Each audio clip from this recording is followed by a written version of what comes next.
अस्सलाम वालेकुम viewers, welcome to my channel simple and delicious cooking. आज मैं आपके साथ शेयर करने जा रही हूँ टी टाइम के लिए टी केक, और जो कि बहुत ही मज़ेदार है। विदाउट ओवन आप इसको ट्राई करें और बहुत ही लश पश बन के तैयार हो जाएगा। इसे आपने एक बार ज़रूर ट्राई करना है और अपना फ़ीडबैक देना बिल्कुल भी मत भूलिएगा। और अगर चैनल पर नए हो तो ज़रूर सब्सक्राइब करते हुए जाएँ और फिर वीडियो स्टार्ट करते हैं।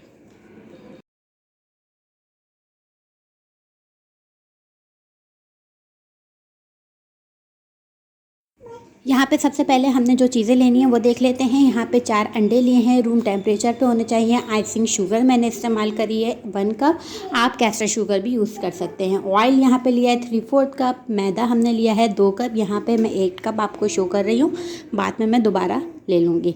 इसके अलावा वनीला एसेंस है यहाँ पे 1 टीस्पून, बेकिंग पाउडर है 2 टीस्पून, और यहाँ पे मेरे पास दूध है 1/2 कप के करीब।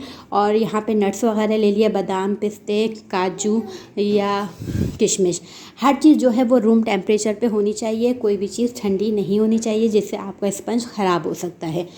अब आते हैं पहले स्टेप की तरफ। सबसे पहले आपने क्या करना है कि आपने 2 कप मैदा लेना है, मैदा और बेकिंग पाउडर 2 टीस्पून, और इसको आपने छान लेना है, जिसकी वजह से ये होगा, इसको 2 मरतबा आप तकरीबन छान के रख लें एक साइड पर।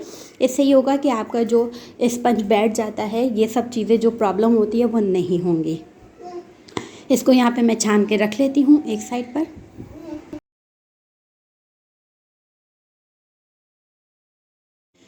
अब आपने क्या करना है, एक 8 इंच का पैन लेना है और उसमें आपने राउंड पैन लिया है मैंने। आप इसमें बटर पेपर लगा दें और इस पर थोड़ा सा ऑयल लगा दें, तो इससे आपका केक चिपकेगा नहीं। अगर आपके पास बटर पेपर ना हो तो आप उस सूरत में क्या करेंगे, थोड़ा सा तेल लगाएंगे और मैदा डाल के डस्ट कर लेंगे, तो इससे भी आपका केक जो है वो चिपकेगा नहीं, ईज़िली निकल जाएगा। दूसरे स्टेप पर आते हैं। अब आपने क्या करना है, 1/2 कप आपने तेल लेना है और इसमें आपने शामिल कर देना है चीनी, शुगर। आप चाहें तो कैस्टर और आइसिंग दोनों यूज़ कर सकते हैं, और चाहें तो घर की पीसी हुई आप इस्तेमाल कर सकते हैं। इससे ये होगा कि आपको बीट करने में आसानी हो जाएगी, कम वक्त में जल्दी बीट हो जाएगा। ये तकरीबन आपके 4 से 5 मिनट के अंदर ये बीट हो जाएगी आराम से। और अब आपने इसमें क्या, आप ऑयल की जगह आप इसमें बटर भी इस्तेमाल कर सकते हैं, ठीक है। जो बटर इस्तेमाल करना चाहें वो कर सकते हैं। और यहाँ पे अब आपने एक एक करके अंडा डालना शुरू करना है और इसको बीट करते जाना है। पहले मैंने यहाँ एक अंडा डालूँगी, फिर उसके बाद थोड़ा सा बीट करूँगी। तकरीबन 1 मिनट या 2 मिनट तक आप इसको अच्छे से बीट करें ताकि ये हर चीज़ में अच्छे से मिक्स हो जाए। अब यहाँ पे दूसरा अंडा चला जाएगा और इसको फिर दोबारा आपने बीट करना है। एक बात का आपने बहुत ज़्यादा ख्याल रखना है कि हर चीज़ जो है वो रूम टेम्परेचर पे होनी चाहिए। वनीला एसेंस है, अंडे हैं और दूध है, ये सब चीज़ें आपकी रूम टेम्परेचर पे होनी चाहिए। अब यहाँ पे मैं चौथा अंडा डाल रही हूँ और इसी तरह मैं बीट कर लूँगी जैसे तीनों अंडों में बीट किया है।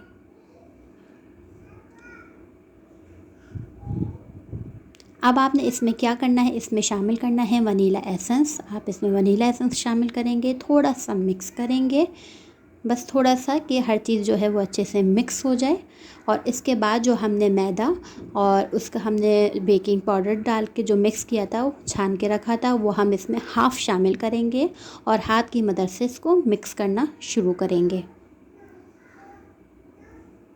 हमने इसको इतना भी मिक्स करना है कि हाथ की मदद से, कि ये जो है इसमें कोई गुठली ना रहे, यानी पाउडर जो हम इसमें शामिल करेंगे वो इसमें अच्छे से मिक्स हो जाए। ये अच्छे से आपने इसको पहले मिक्स कर लेना है।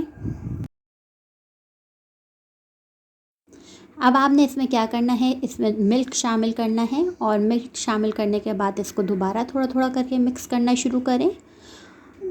और इसमें यह है कि एक आपको लिक्विड फॉर्म में आ जाएगा।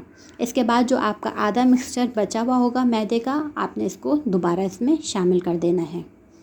और फिर आपने इसको विक्स की मदद से ही मिक्स करिएगा, क्योंकि ये चम्मच की मदद से, स्पैचुला की मदद से ये मिक्स नहीं होगा। आपने विक्स की मदद से करना है। ये देखें, यहाँ पे जो है वो सारा मैं दोबारा इसमें शामिल कर दूँगी और इसको अब मिक्स करना शुरू करेंगे। बहुत ज़्यादा आपने इसको बीट नहीं करना है, बस थोड़ा सा बीट करना है हाथ की मदद से, कि ये जो जितना है लम्स इसमें ना रहें, बिल्कुल अच्छा सा एक रनी बैटर तैयार हो जाए। ये देखें, ये इस तरह की फॉर्म में आ जाएगा। अब आपने क्या करना है, आपके पास है नट्स जो भी हैं, बादाम, पिस्ते, काजू, अखरोट या किशमिश, जो भी आपके पास है उसको आपने मोटा मोटा चॉप कर लेना है और वो आधा आप इसमें शामिल कर देंगे। आधे से थोड़ा ज़्यादा आप कर लीजिएगा, ठीक है। और इसको आपने मिक्स कर देना है ताकि अंदर जो आप केक खाएं तो उसके अंदर भी ये सब चीज़ों का फ्लेवर और ये सब चीज़ें मुँह में आएंगी, तो ये बहुत मज़े का तैयार हो जाता है। इस तरह से आपने मिक्स कर लिया। अब आपने एक पैन लेना है जो आपको मैंने दिखाया था। अब उसमें आपने सारा बैटर इसमें शामिल कर देना है और इसको अच्छे तरीके से आप टैप कर लीजिएगा। इससे ये होगा कि आपके जो बैटर है वो बिल्कुल सेट हो जाएगा। इसमें सारी चीज़ें मैंने इसमें सारा इसमें बैटर शामिल कर दिया और ऊपर से अब आपने इसमें नट्स शामिल कर देने हैं और उसके बाद आप इसको टैप कर दीजिएगा। ये जो थोड़े बहुत नट्स मैंने बचाए थे ये सिर्फ ऊपर जो आप बेक करेंगे तो ये ऊपर आ जाएंगे तो और बहुत खूबसूरत लगेंगे और देखने में भी और खाने में भी। अब यहाँ पे पतीली जो है मैंने जब कुकिंग स्टार्ट की थी तभी प्रीहीट करने के लिए रख दिया था। तकरीबन 5 से 10 मिनट 10-15 मिनट में ये तैयार हो गया बैटर, तो आपने इसे प्रीहीट करने के लिए रख देना है और इसके बाद आपने इसको अंदर डाल दें और ये जो है तकरीबन आपका 40 से 45 मिनट में इंशाल्लाह बहुत अच्छा केक बेक हो जाएगा। अब आपने करना क्या है, 40 से 45 मिनट के बेक के दौरान ढकना बार बार नहीं खोलना है, जिसकी वजह से आप लोग का केक का कलर नहीं आता और दूसरा ये होता है कि आपका बैटर जो है वो बैठ जाता है। ठीक, तो आपने ठीक 45 मिनट के बाद मीडियम फ्लेम में रखकर आपने इसे पकाना है। उसके बाद अगर आप चेक करेंगे तो ये जो है कि आपको पता चल जाएगा कि अगर कुक नहीं हुआ तो फिर आप अंदर 10 मिनट और लगा दें, वरना तो ये टाइम बिल्कुल सेट है। इसके बाद यहाँ पे मैंने इसका बटर पेपर रिमूव कर दिया है और यहाँ मैं आपको कट करके दिखा देती हूँ कि कितना खूबसूरत केक आया है। आप देख सकते हैं ये बिना ओवन के ही कलर आया है और इस पर मैंने कोई ऐसी चीज़ नहीं करी, बस ये है कि मैंने ढकना जो है पतीली का वो नहीं उठाना है। यहाँ पे मैंने इसको केक को कट किया। इसको आप चाय के साथ सर्व करें, मेहमानों के सामने आप इसको पेश कर सकते हैं। बहुत मज़ेदार सा तैयार होता है और बहुत ही सिंपल भी है और बहुत इजी भी है। उम्मीद है कि आपको रेसिपी ज़रूर पसंद आएगी। अगर पसंद आए तो लाइक और शेयर करना बिल्कुल ना भूलें और नीचे कमेंट्स में जाके अपनी राय का इजहार बिल्कुल करिएगा। मुझे दें इजाज़त, इंशाल्लाह नई रेसिपी के साथ आऊँगी। खुदा हाफ़िज़।